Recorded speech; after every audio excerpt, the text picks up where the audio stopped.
mulai lagi ya Mbak Ruby. Oke. Oke, pertanyaan selanjutnya. Ya, pertanyaan selanjutnya. Ini kayak mau ujian aja. Oke. Hal-hal seperti apa tentang kehidupan yang biasanya mengganggu pikiran Mbak Ruby?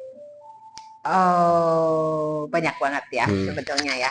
Sebagai manusia normal, I worried about the future and I worried about kadang menyesal ya dengan masa lalu gitu.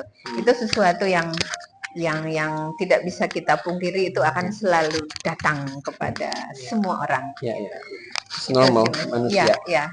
Kapan biasa situasi tersebut kayak takut sama future, apa tadi lagi? Worry, kayak nyesel sama masa lalu gitu. Masa lalu. Kapan perasaan itu biasanya muncul? Itu biasanya sih kalau ada trigger ya. Kalau di depan kita muncul ada peristiwa apa yang memang nggak berkaitan sama diri kita, bukan kita pelakunya gitu ya, tapi ada suatu peristiwa di depan kita melihat sesuatu yang, atau itu nonton movie gitu ya, kita kayak ya gue banget tuh zaman dulu gitu. Terus mulai ada rasa sedih, ada rasa kayak nyesel, kok gue dulu gitu ya gitu. Terus kalau yang worried ke future gitu ya, karena itu ada juga kalau misalnya, terutama kalau lagi malam ya udah mau tidur gitu, muncul aja kalau, terutama kan kalau kita sendiri ya, karena kita nggak ada temen, nah itu muncul banget kalau meditasi. Dan itu it's okay. Boleh. Every feeling bisa masuk, boleh apa aja, itu ya. cukup diakui aja. Perkataan apa atau kalimat apa yang muncul untuk membuat perasaan itu tuh, kan itu mengganggu ya, untuk yang kayak dijinakkan gitu, menjinakkan perasaan-perasaan itu. Taming your own fear gitu ya. Gitu.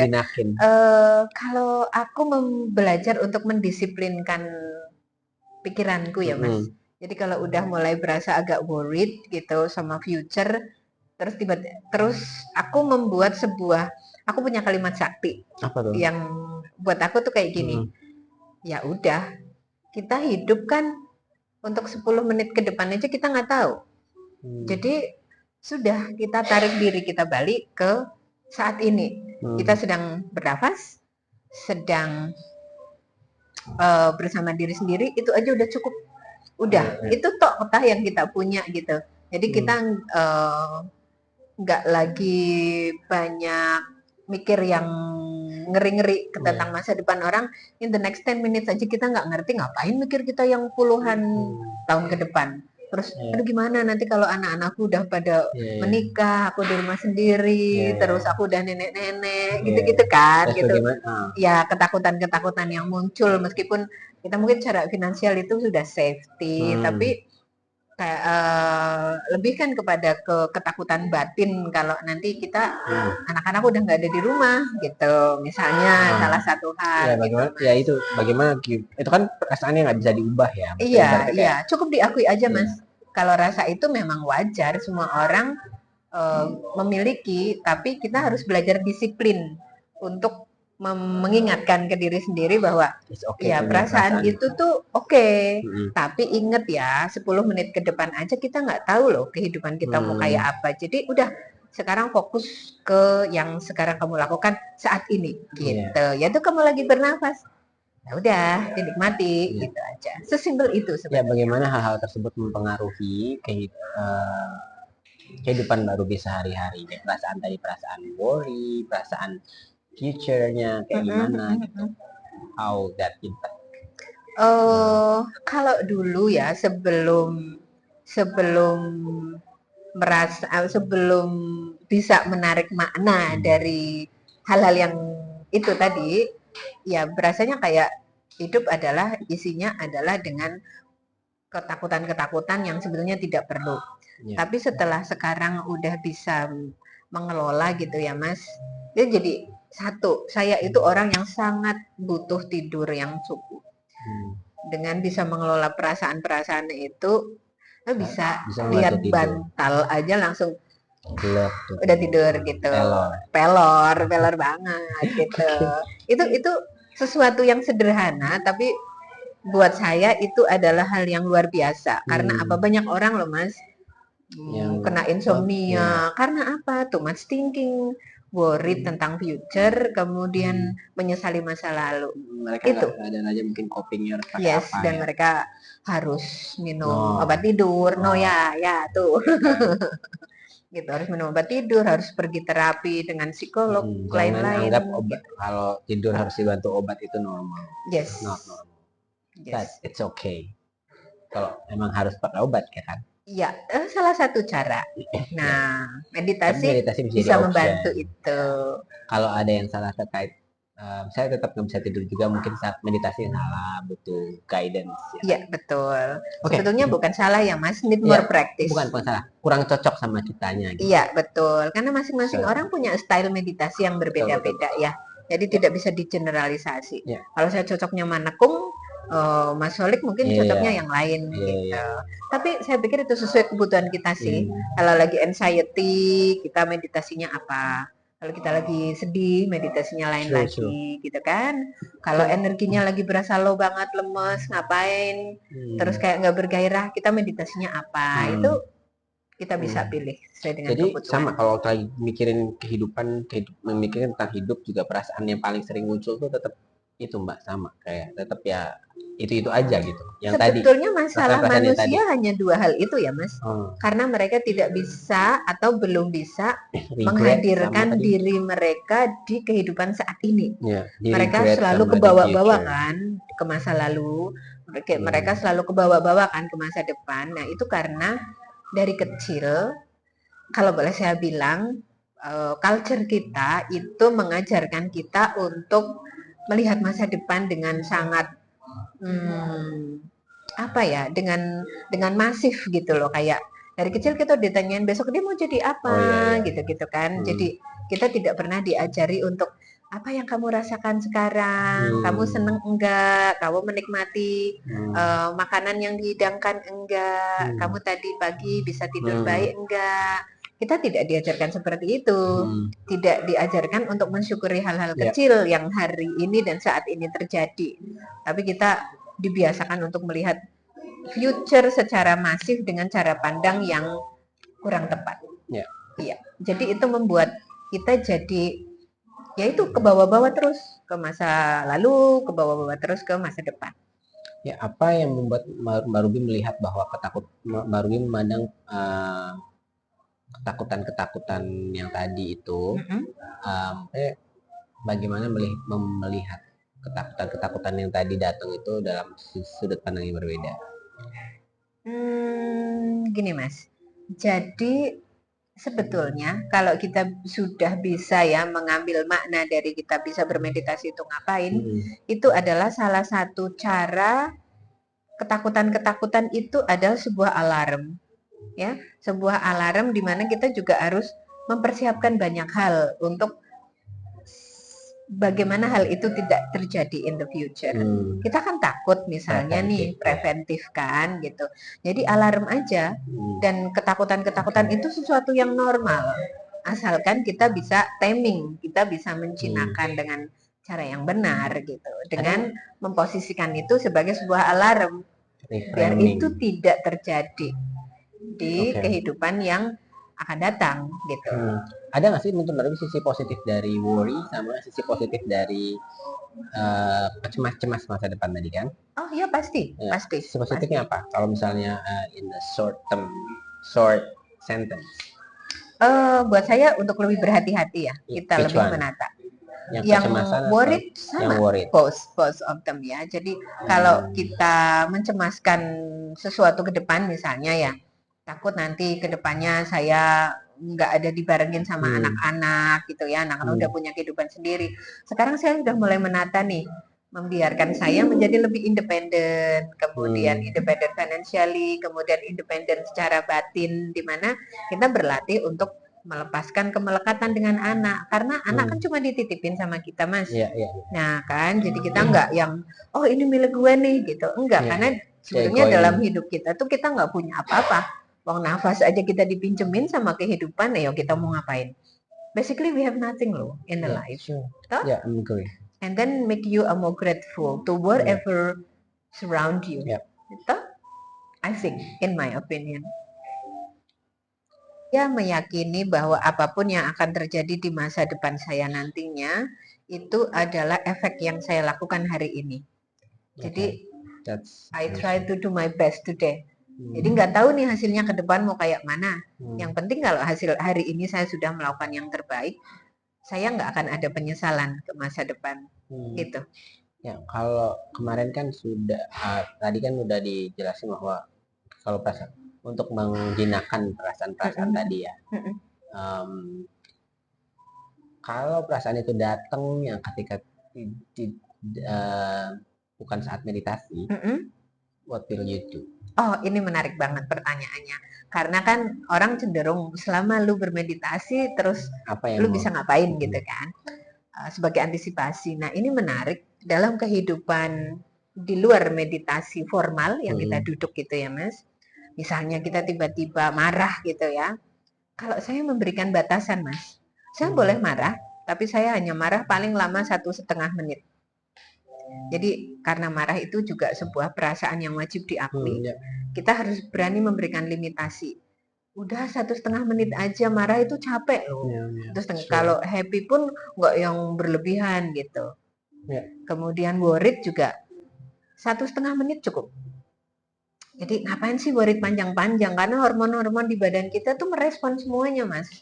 Jadinya badannya capek, terus larinya ke asam lambung ya kan. Kalau worried orang nggak kenapa-napa tiba-tiba pikir, aduh kenapa detak jantungku banyak, tuk tuk tuk tuk tuk tuk gitu. Padahal pikiran kita nih yang nyuruh kita detak jantungnya banyak, kan gitu kan. Nah, jadi 1,5 menit itu adalah waktu yang saya jadikan untuk meregulasi seberapa panjang saya memberikan respon terhadap suatu perasaan.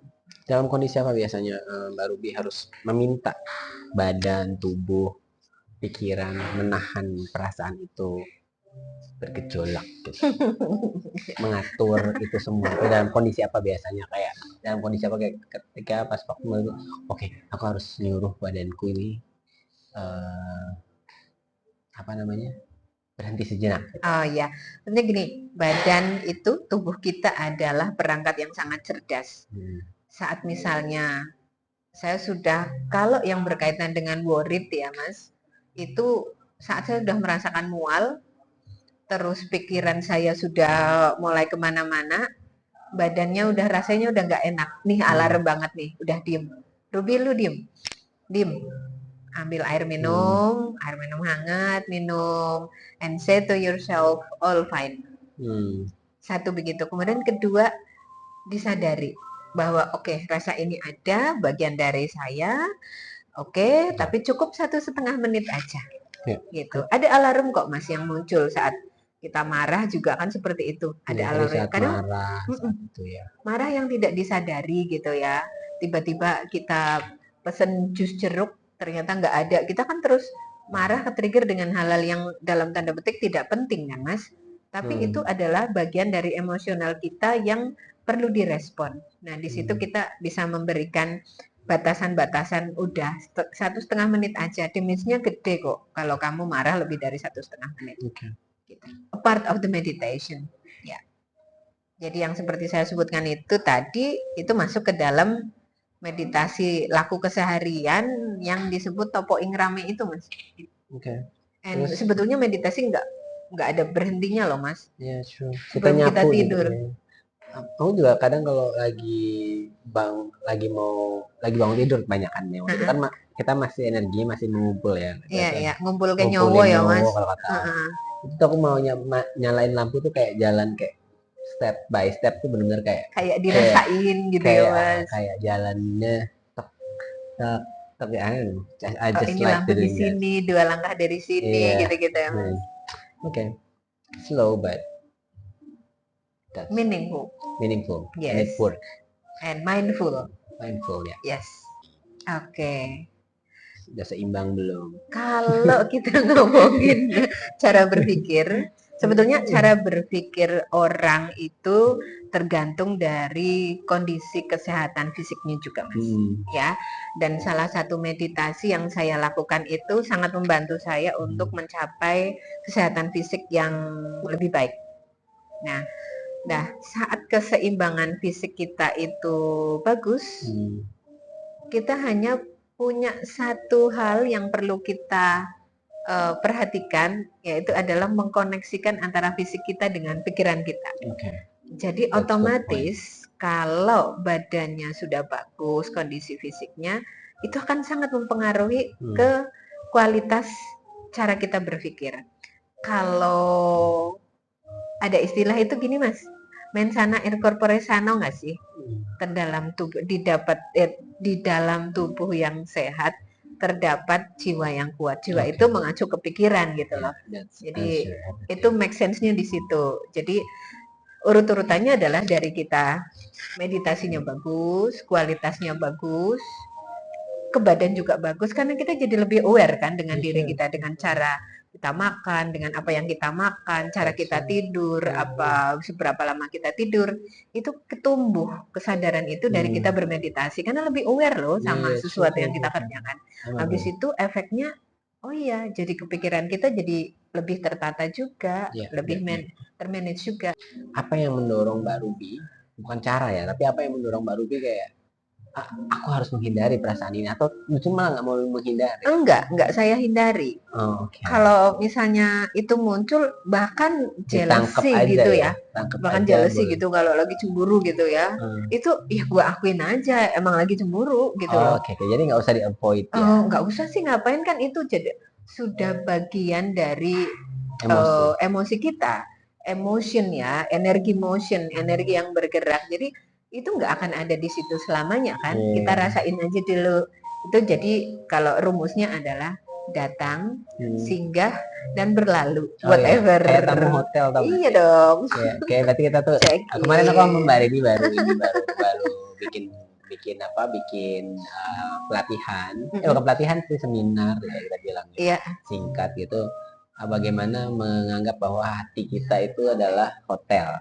Jadi setiap emosi-emosi yang datang itu adalah tamu yang harus di check in dulu. Betul. Masuk nggak apa-apa, tapi nanti pulang ya, karena harus check out. Betul. Tapi kalau mau datang lagi ya nggak apa-apa. Nggak apa-apa, iya. Jadi rumusnya gitu, datang, singgah, dan berlalu. Jangan. Karena penghindaran itu nanti kita tidak menjadi seseorang yang utuh, Mas. Tapi mengalihkan perhatian boleh dong harusnya. Boleh, tapi ada suatu masa, suatu waktu kita harus menerima itu, membuka diri untuk menerima itu, karena kita nggak akan bisa menjadi seseorang yang utuh. Pada situasi apa yang cenderung Mbak Ruby memilih untuk avoid perasaan itu? Dari berpikiran tentang apa? Kalau tidak pastilah tentang avoid itu biasanya sih karena gini ya Mas, saat kita sudah sering mengalihkan ya, bukan avoid ya. Avoid kan menghindari, kita mengalihkan.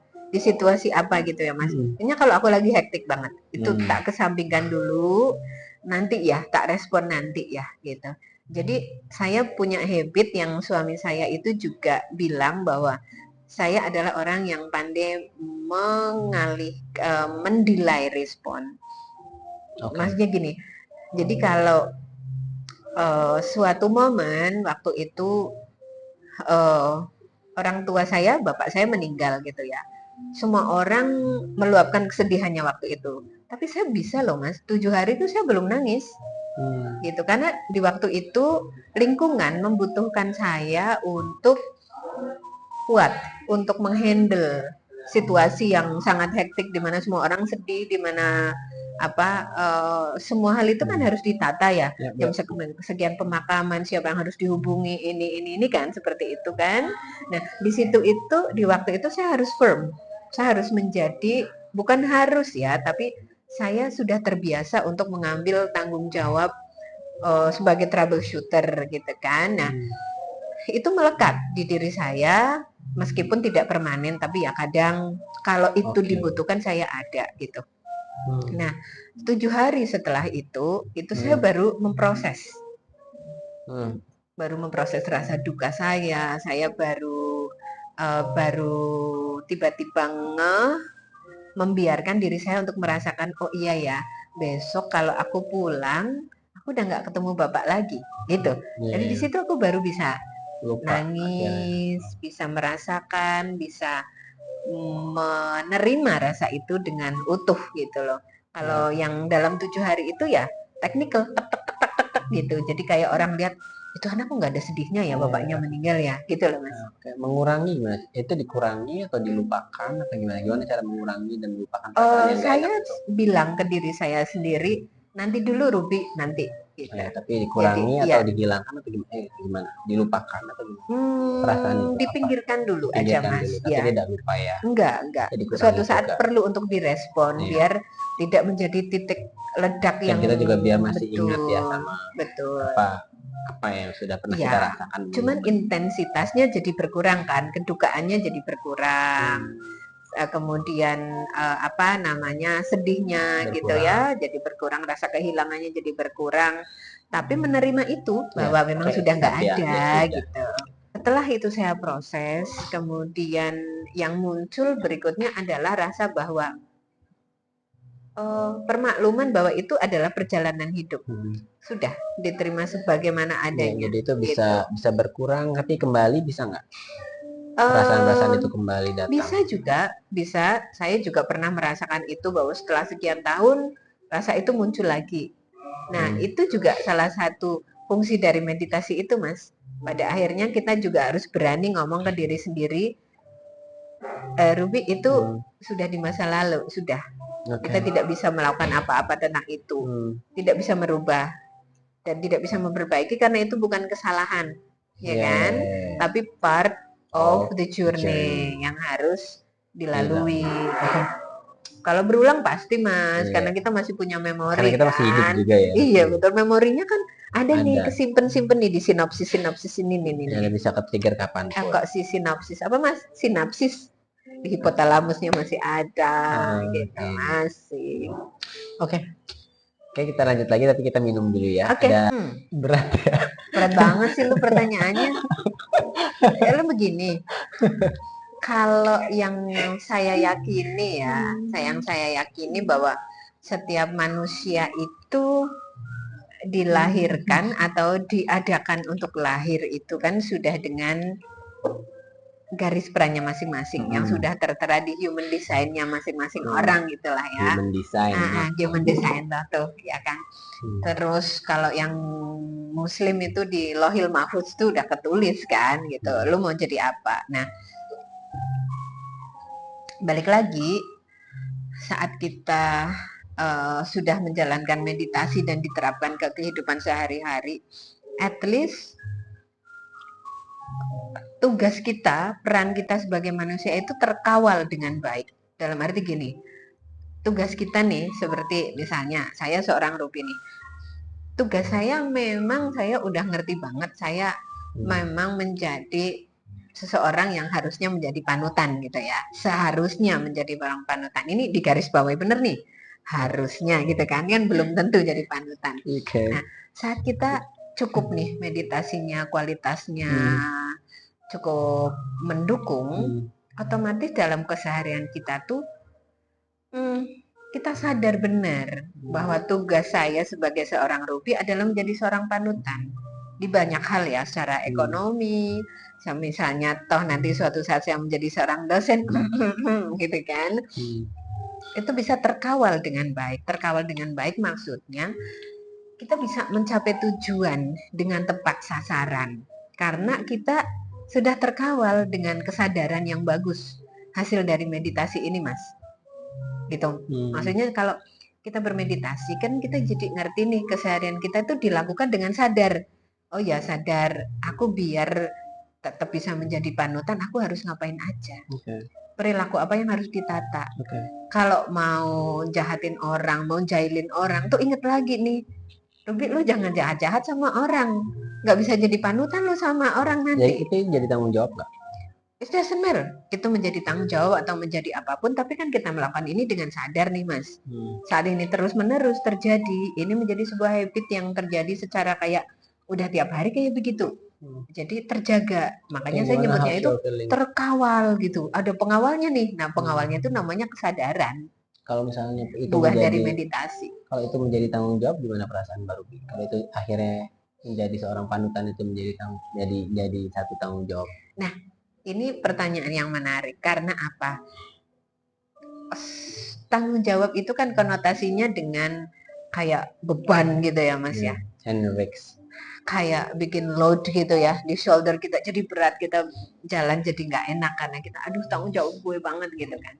Tapi sekarang gini Mas, kita hidup emang mau ngapain kalau tidak melakukan tanggung jawab kita sebagai manusia, ya kan? Ya. Itu have fun tok gitu, hihi tok gitu, meskipun hihi juga menjadi bagian dari meditasi tertinggi, itu kita hihi juga gitu kan. Ya, ada kan meditasi tertawa kan? Iya ada gitu, bahkan saat kita bisa have fun yang loss itu juga kasta tertinggi dari kita bermeditasi gitu kan, mindfulness tertinggi kan gitu. Nah, tanggung jawab ini saat tidak disadari sebagai sebuah bagian dari perjalanan kita, ngapain lu dilahirin, itu akan jadi berat. Tapi kalau sudah, oh iya, ini arahnya mau ke sana nih, menjadi panutan, itu jadi ringan Mas. Jadi kayak, oh iya, apalagi kita dikawal dengan kesadaran yang benar-benar bagus, hasil dari kita latihan meditasi itu. Dampak pada tingkat stres dan ketenangannya gimana? Yang tadi kayak kita terus mikir kalau kita harus merasa bahwa kayak data yang kayak kita punya brigade khusus yang kita ciptakan gitu untuk menghalau perasaan-perasaan itu. Dampaknya ke stres dan ketenangan baru dia apa ya? Saya sulit nih Mas memetakan pertanyaannya karena saya stresnya beda ya sama orang. Oke, gini. Tingkat stresnya jadi 1 to 5 jadi berapa? After you practice all the thing. Bisa dibilang saya udah nggak punya tingkat stres deh Mas. Oh really? Really? Jadi kalau kayak bukan berarti meditasi saya udah super top enggak juga ya. Cuman kayak saya lebih bisa mengelola stres itu gitu loh Mas. Jadi kayak kalau mau ujian gitu, Mas Ali lihat kan kalau saya mau ujian, sesantai apa saya mau ujian. Sebetulnya itu saya juga ngerti, besok saya mau menghadapi ini. Terus kita lihat nih prepare-nya. Kalau dosen A, itu biasanya pertanyaannya begini. Kalau dosen B, itu pertanyaannya begini. Jadi kita udah siap peralatan perang sedemikian rupa biar stresnya itu kita juga terkelola dengan kalau misalnya stres gue Mas, tapi kayaknya udah kayak your stress is like in 0, berarti ketenangannya udah jadi 5 dong. Atau ketenangannya bisa disebut begitu, bisa disebut begitu. Enggak saklek segitunya sih ya. Biasanya aku tuh enggak tenangnya karena hal-hal yang enggak masuk akal. Oke. Mau tak kasih cerita enggak? Lucu banget. Jadi short story tapi ya. Ya short story. Tingkat ketenanganku tuh lucu, apa tingkat rasaku untuk borit itu lucu ya. Kan misalnya aku mau ke Amplas gitu ya, mau ke sana. Aku boritnya apa coba? Ntar gue parkir di mana? Lucu nggak sih? Kalau parkir di bawah, ada perasaan itu kayak juga. Gitu kan. Jadi parkir di bawah di dalam mall aku sumpek. Kalau parkir di luar di Royal Ambarukmo, nanti kalau hujan aku kehujanan. Jadi hal yang nggak penting itu bisa jadi worried. Tapi kalau hal yang menurut orang lain gede, nggak bahaya tah. Nah iya itu, aku nggak ngerti. Menurut orang lain yang bisa membuat mereka sangat stres, aku aman-aman aja. Kan kalau Mbak Ruby bilang, kalau Mbak Ruby udah bisa memanage kayak stres. Ya, memanage bukan berarti nggak punya stres ya. Memanage semuanya dan lain-lain gitu-gitu. Kapan ketika merasa bahwa saya membutuhkan orang lain? Basically saya membutuhkan orang lain untuk berbagi kegembiraan ya Mas. Oke. Jadi kalau emang stres nggak bisa dibagiin sama orang lain? Bisa sih mungkin, tapi saya cukup memproses dengan diri sendiri ya Mas kalau lagi stres. Karena saya mikir juga orang lain juga punya stres yang luar biasa juga.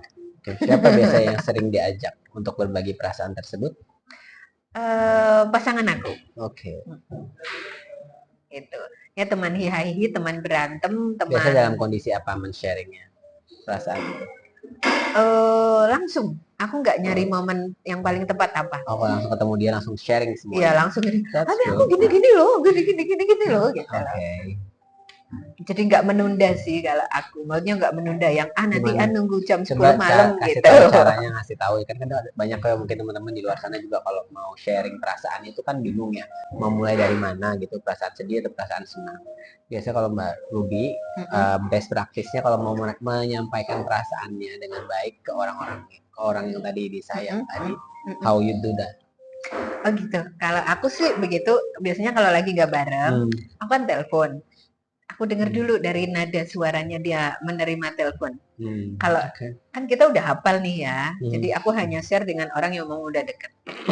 Jadi dari nada suaranya kita ngerti, jangan sampai kita membagi kebahagiaan kita kepada orang yang lagi susah, ke orang yang Bukan malah lagi itu nanti bisa nular kebahagiaannya jadi perasaan bahagia. enggak juga Mas, kita juga harus punya Empati toleransi ya, empati yang tinggi dengan perasaan orang lain kan. Good point. Ya, terus jadi kita denger dulu nih suaranya kayak apa, terus kita nanya, terus biasanya kan ditanya nih lagi ngapain, lagi gini-gini. Kalau kedengeran suaranya ceria gitu, aku mau ngomong ini gitu, apa sih, I want to share something, apa sih ini gitu. Terus nah gitu baru saya menyampaikan gitu kan Mas. Tapi kalau lagi depan-depanan gitu kan, ya kan kelihatan mukanya nih, jadi udah kayak kalau lagi sakit, dia lagi kurang sehat badannya kayak gitu-gitu kan kita bisa lihat kan dari raut mukanya. Oh gitu. ini nggak mau di sharing. Iya itu nanti deh, kita tetap ada menjeda, cuman ya itu saya nggak nunggu sampai saya share sebulan ke depan nggak cukup. Oke. Terus apa yang baru dirasakan setelah membagikan perasaan tersebut sama orang itu? Saya juga ingin mereka, karena saya membagi adalah perasaan yang senang, saya juga ingin mereka juga merasakan juga senang. Oke. Gitu, itu aja. Jadi tidak ada tendensi lain-lain karena kan sangat tergantung juga dengan feelingnya mereka juga kan. Jadi saya nggak bisa maksain gue seneng lu harus seneng juga dong. Gitu. Tapi kadang milih momen ya Mas ya, milih momen yang tepat juga untuk share perasaan kita. Okay, that's all the question. Ya, lama.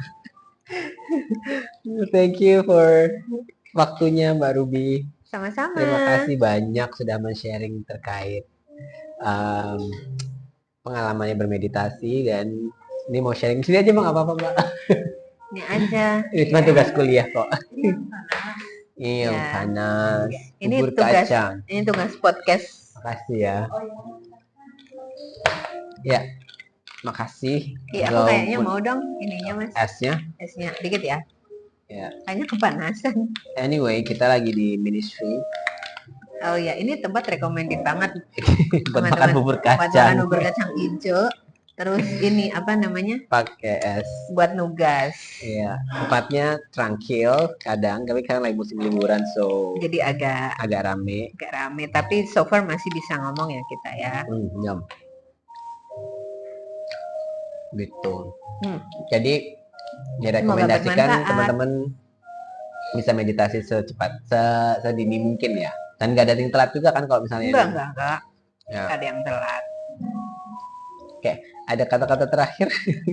Enggak kata-kata terakhir kayak gua mau mati aja.